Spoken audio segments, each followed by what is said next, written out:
so much. And again, just to reemphasize that point, that all of this is nascent. This is newly developing, so no stress about not having all the actions that you're going to take.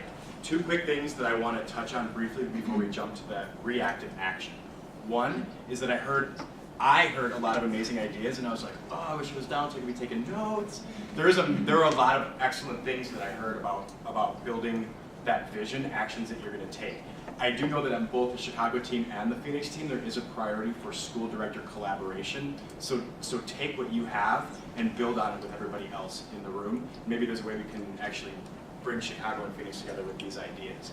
The other thing as well is I was talking with Elon, there's two sort of trends that come out. There's this like sort of superficial, but not in the normal sense of superficial, but the superficial things you do, like putting a bulletin board up, right?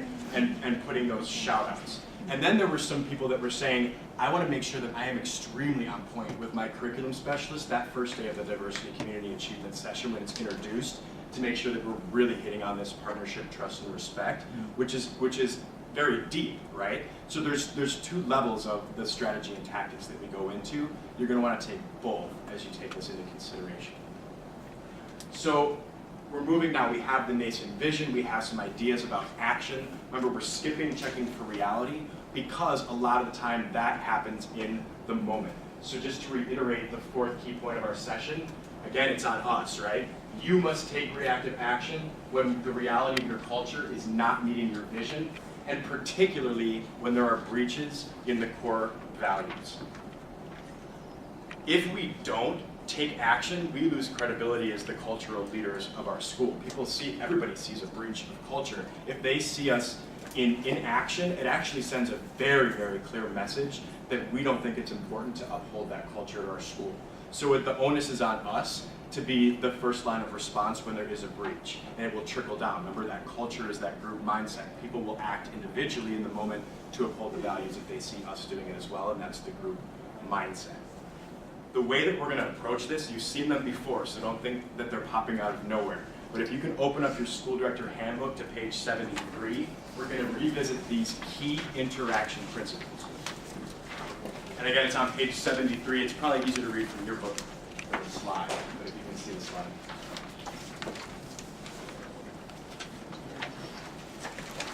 And as you open up to page 73, again, like I said, you've seen these before in your pre-work for LC1, and this is not the last time that you're going to see them. But these principles fit here because they're very, very helpful in thinking about reacting to a situation in the moment. And we always start in the beginning with adapt, no matter what the situation is. And you think to yourself, if you look at the definition of adapt, there's really two big things. What are the key issues at play here? And what are the desired outcomes? What do I want to change, or what do I want to have happen when I engage in a conversation? No matter what situation you're in, it's sort of a way that we think. So no matter what, you're going to adapt to the situation. And these are going to be based on the specific actions that you see. If you overhear a core member, a staff member, anybody that's at your school site blaming someone else for something that went wrong in their classroom, the adapting part, the key issue here is that there is a breach of culture, right? The action that's leading to this is blaming. And I think the key issues that are at play are that there's not that relentless pursuit of results. There may be a respect and humility issue, right? So you adapt to what's actually going on. This is all really inside of your head as well. And I do want to put a note out there as well before we move into the actual framework. Not all the time in the moment are you going to want to respond to a breaching culture. A lot of the times your emotions rise, your heart rate starts beating. That probably isn't the best time to respond to a breach. I really think emotions sort of trump logical thinking a lot of the times. However, if you need to take 10 minutes or 15 minutes or a time to think about what these desired outcomes are going to be, I still think it's important to touch base in the moment and say, hey, I would really like to talk about this. I just need to take 10 minutes to make sure that I have an understanding of what actually happened. Take that time, bring your blood pressure back down, but definitely you need to address a breach in culture. So you've adapted. I actually think this one should have an arrow on it as the first place that we go. So after you've adapted, you know the key issues, you know the desired outcomes, you know the specific actions that were the breach of culture. You always want to, one of the highly effective habits, right? Seek first to understand, then be understood. You don't want to walk into this potentially difficult conversation having made an assumption about what you saw, right? So asking questions, saying, this is what I saw happen. It seems to me that this is a breach in culture. Is there any context that you can give to inquiring to get that perspective from them so that you have even more of a full understanding of the situation? And then, especially when there's a breach in culture, we're going to focus on these two, helping and challenging. And just a note about empathizing. It can be tricky. If they are frustrated and they blame somebody, it would be maybe a step backwards to say, I know exactly how you feel about that, right?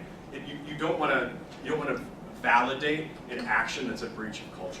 So historically, these are the two that actually push core members to staff members, anyone really, to change their way of thinking.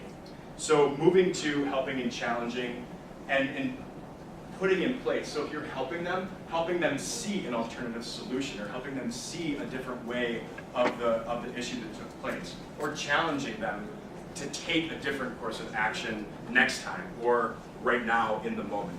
So that's sort of the framework for how we think about responding to breaches in culture. This could happen at the one-on-one level, it could happen at a group level, it could happen at a whole school level if it needs to be addressed. But the big point is, we need to address it.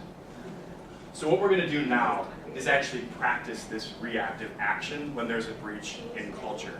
We are going to adapt together to a context, or excuse me, to a scenario, and then we'll role play in partners as a school director and a core member how this could play out. I'm going to ask you to turn to the back side of handout 1 in box 7. There is a scenario there that is a breach of culture.